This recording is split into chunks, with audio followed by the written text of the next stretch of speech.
Welcome to Elsa's RN Academy. In this video, I will give you simplified theory on cystic fibrosis and make you to understand the clinical judgment measurement model. For the NCLEX RN exam, most of the questions are real life scenario based question. So we need to critically analyze the scenario in prioritizing the problem and to prioritizing the care. NCLEX mainly focusing on how a nurse can work as a safe RN rather than the memory or knowledge. We know the most of the nurses are failing this exam. That is not because of their lacks knowledge, because of the lacking with the right strategy. So using this theory, cystic fibrosis, I will tell you how a clinical judgment can be applied. So we can move on with the theory. First, we can see about the definition of the cystic fibrosis. Okay, cystic fibrosis is a inherited disorder. That means it's mainly occurring due to abnormal gene mutation, usually the CFTR protein. The CFTR protein means cystic fibrosis transmembrane conductase regulator protein. This protein mainly present in the chromosome 7. And the main function of the CFTR protein, it's promoting the transport of the chloride, sodium, and water through the epithelial cell. So when there is a dysfunction or the abnormal mutation of this CFTR protein, what happened? Because of the lacking with sodium, chloride, and water, the secretions will become thick and sticky. So we in the picture I will show you about the secretions in the bronchial tract or respiratory tract. As there is abnormal CFTR protein mutation, the secretions will become thick and tenacious and will block the respiratory tract. Okay, and here this blocked airway can cause respiratory problem for the client. Mainly this cystic fibrosis or this mainly affecting our respiratory tract and the pancreas and skin through the sweat gland. Okay, so we can look for the each conditions detailedly. So in the lungs or in the respiratory tract, what happen? The thick secretions will block the airway. It can lead to airway obstruction. Okay, and we know when the secretions are trapped in the respiratory tract, it can cause inflammation and it can lead to infection. So the client can go with the respiratory problem. And in the pancreas and GI or gastrointestinal, because of the blocked duct, it can lead to what? Poor enzyme delivery. Okay, so we need enzymes for the absorption of the nutrients. Okay, so here what happened because of the malabsorption, the digestion will not take in place properly. It can lead to what? The poor weight gain. Okay, and in the sweat gland, there is a increased loss of sweat or the chloride is lost through the sweat. So that means the salt is excessively lost through the sweat and they can lead to what? High sweat in the, that means the high level of chloride in the sweat. Okay, so we can do the sweat chloride test to assess the level of the chloride. So, and it can lead to what? It can lead to dehydration and electrolyte imbalance. We know that sodium is the major electrolyte which present in the extracellular component, and the sodium and chloride has a greater affinity with the sodium. That means wherever sodium moves, the chloride will move because sodium is a cation and chloride is a anion. And also the sodium and water moves in the same direction. When there is a loss of sodium or loss of chloride, what happen? There may be loss of water also. Okay, so the lungs, it causing what? The thick tenacious sputum, and it can block the airway. It can lead to respiratory infection. Also, the client will experience the chronic cough, and in the production of the saliva and all the secretions will get thickened, so there may be dry mouth. Okay, and the client will have the abnormal breath sounds like wheezing because of the trapped secretions in the bronchial tree, and also client will experience shortness of breath because of the hypoxia. It can interfere with the exchange of the oxygen and carbon dioxide, and the client will there may be sticky secretions through the nose, and also there may be the water content in the stool or the feces is getting lacking, though there may be increased risk for constipation. For example, ileus is a most common symptom it can noticed in a patient with the cystic fibrosis. I have already said it is a genetic disorder. So, if a newborn develop with born with cystic fibrosis, because it's an inherited disorder, so normally the child newborn need to pass the meconium within 48 hours. So if the baby or if the newborn is having the diagnosis cystic fibrosis, they will not pass the meconium within 48 hours. Oh, that means it can be due to paralytic ileus. So how we can diagnose the cystic fibrosis? We need to even the baby has born in the newborn itself. If the meconium has not passed, we can we can tell or we can diagnose it as a cystic fibrosis. Okay, further testing is also needed. And then the bronchus, it can lead to bronchospasm. So what are the diagnosis things? Even through by doing the sweat chloride test can be an indicating tool for diagnosing this cystic fibrosis. And those in the for the pregnancy, we can do the genetic test and we can find out the cystic fibrosis. Okay. If it is affecting the lung, we can do the pulmonary function test. So because of this blocked airway, the client will not able to perform the pulmonary function test normally. Okay, and also we can do the airway clearance. And we need to do the suctioning to clear out the secretions. Nebulization can be given to loosen the secretion. The core theory for the cystic fibrosis is that here the abnormal mutation of the CFTR gene can lead to what? The thick sputum. It will block the lungs, the pancreas and GI, and the sweat gland. So hope you got an idea on cystic fibrosis. Okay.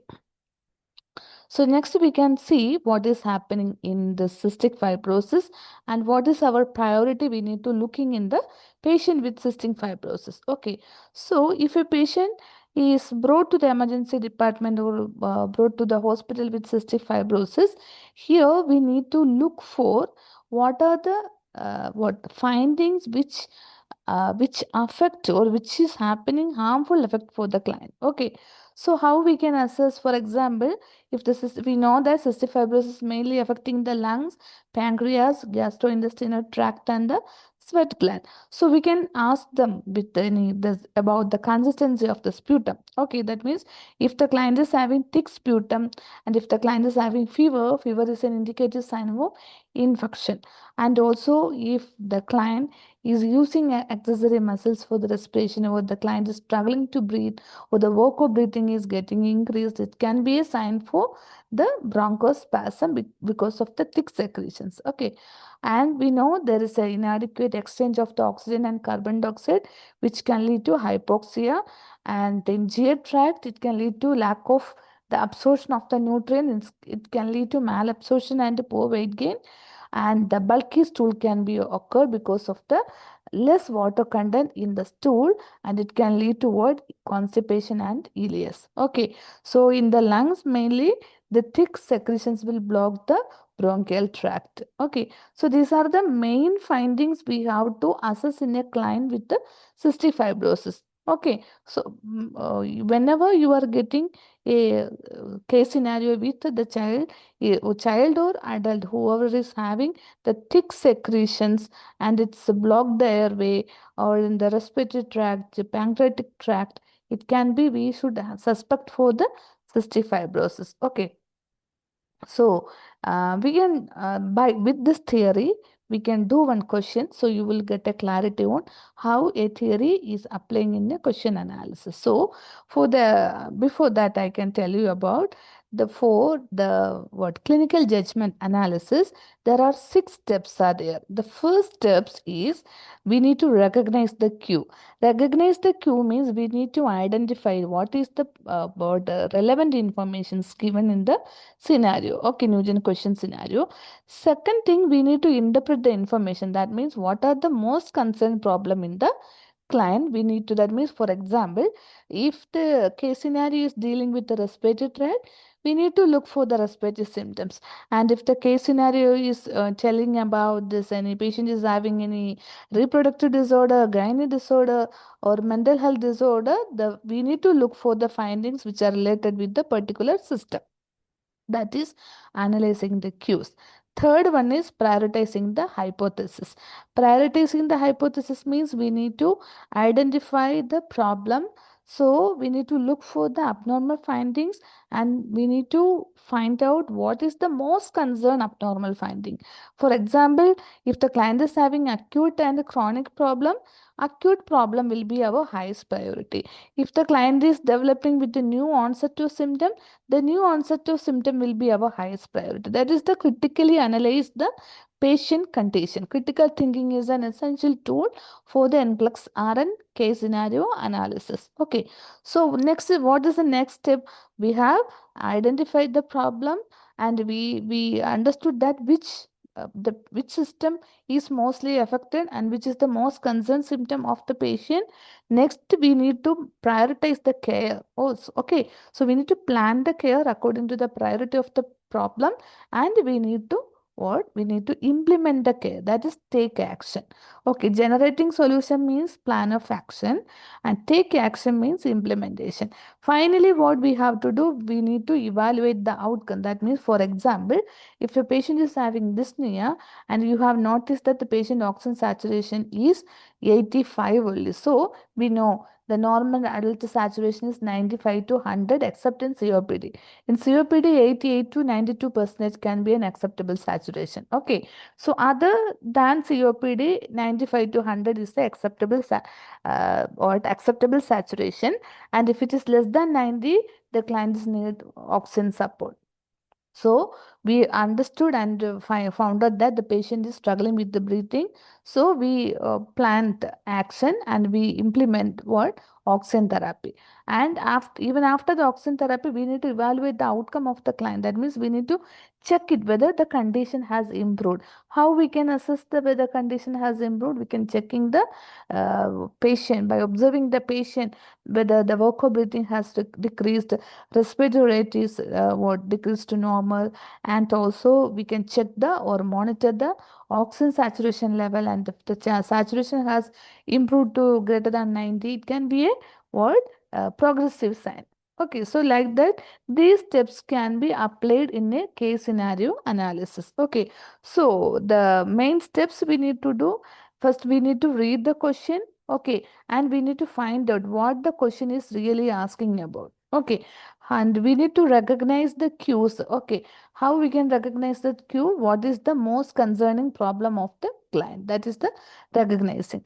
Next one, we need to analyzing. Analyzing means which is the most what the priority. Priority means which system is getting affected. Is it respiratory system? Is it pancreas? Or is it a GI disorder? Or is it a mental health disorder? That means we need to analyze the cue.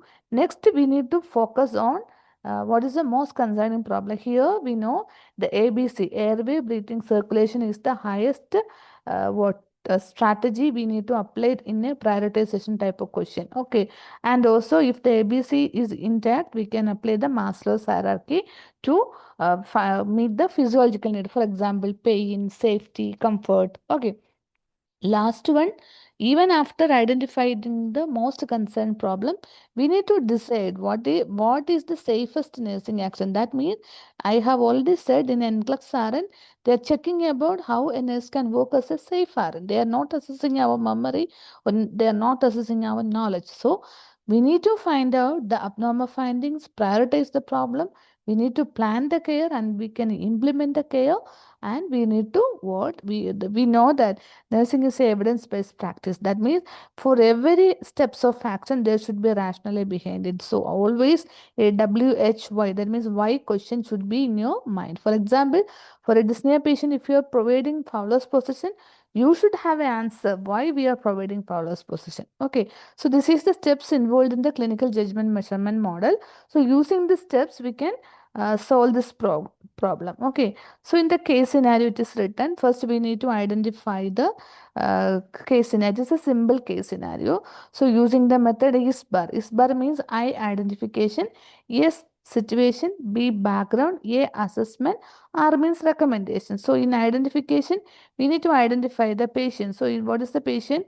A nurse is caring for a child with a cystic fibrosis. Okay, so this is identification means here it is a child. Usually we need to check whether it is a adult child or a what woman like that, and also we can notice the age also. And what is the problem here? Here, the cystic fibrosis is the diagnosis. Okay, so this is the what the diagnosis, and the client brought with the what, or the client, the nurse is giving care to a child with a cystic fibrosis. So the question is asking about, always we need to understand the question clearly. How we can understand the question? We need to understand the keyword in the question. So here it is, which finding requires most immediate nursing intervention. So what are the keyword here? Which finding? Okay.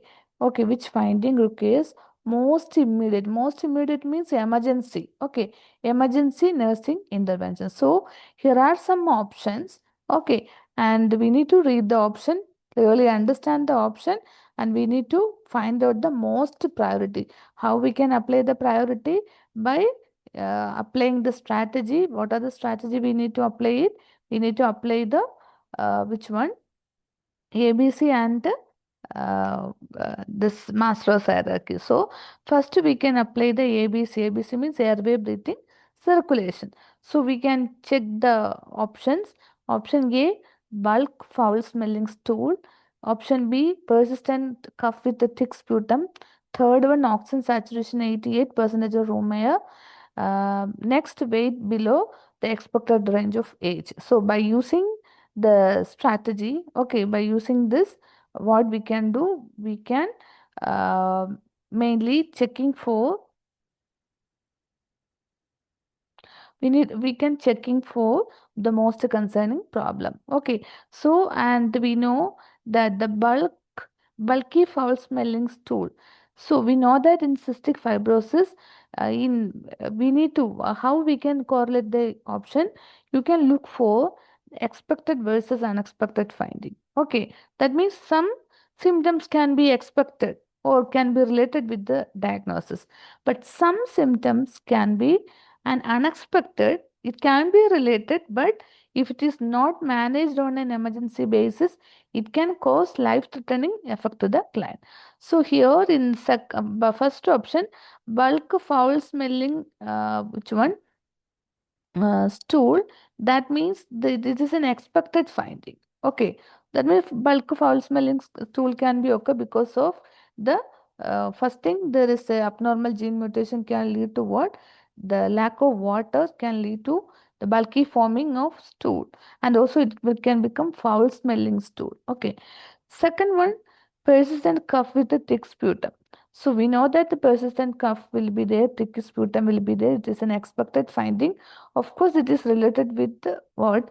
The airway, but it is persistent cough with the thick sputum can be an expected finding in the cystic fibrosis. Okay, so we can eliminate this option. Okay, so the third one, oxygen saturation 88% on room air.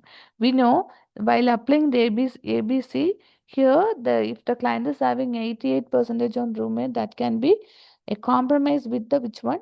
Breathing, because the client is having hypoxia here. Okay, the client is having hypoxia here. So we need to have a concerning problem because the client is having hypoxia, and here the client need an immediate attention because the client is on room air. So we need to manage the client. But don't rush the answer. We can check the other options also. Next one is weight below the expected range of age. We know the weight can be poor weight gain because of the malabsorption, because of CFTR gene abnormal mutation.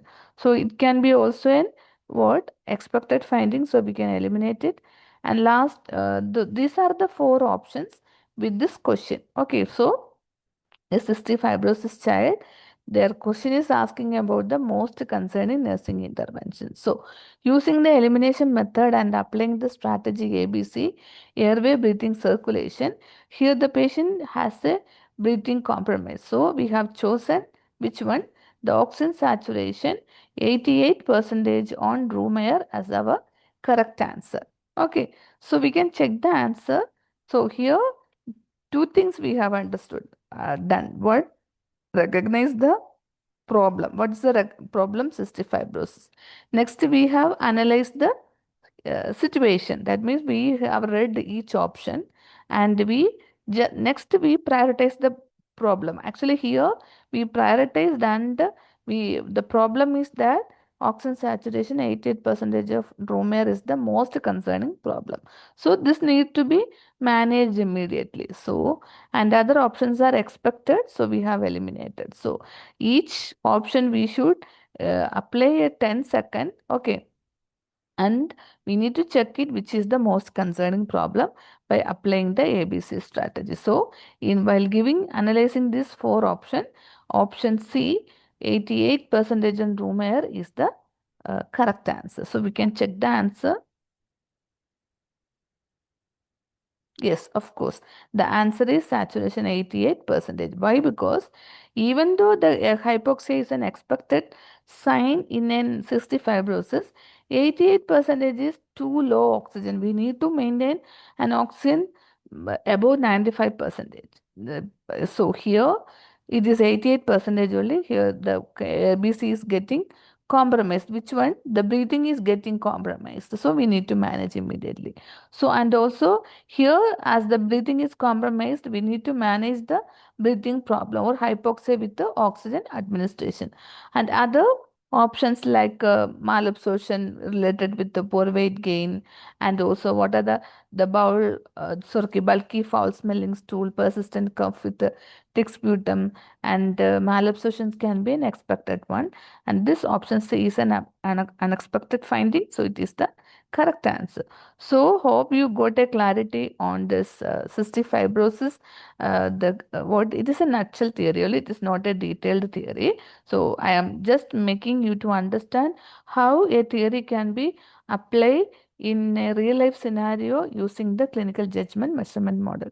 So, we are providing mainly the theory as well as the question analysis using the clinical judgment measurement model, and also boosting the critical thinking analysis. Okay, so Nugent case study analysis and our theory mainly focusing for the NGLEX focus theory. There is no need for learning all the theory. We need to focus on NGLEX focus theory, apply the theory in the question analysis. We need to practice it on a consistent way. Okay, and proper mentor, okay, right mentor, right strategy can make you to pass the NGLEX exam in your first attempt. Here we need clarity, no confusion. Okay, and also don't try to memorize the answer.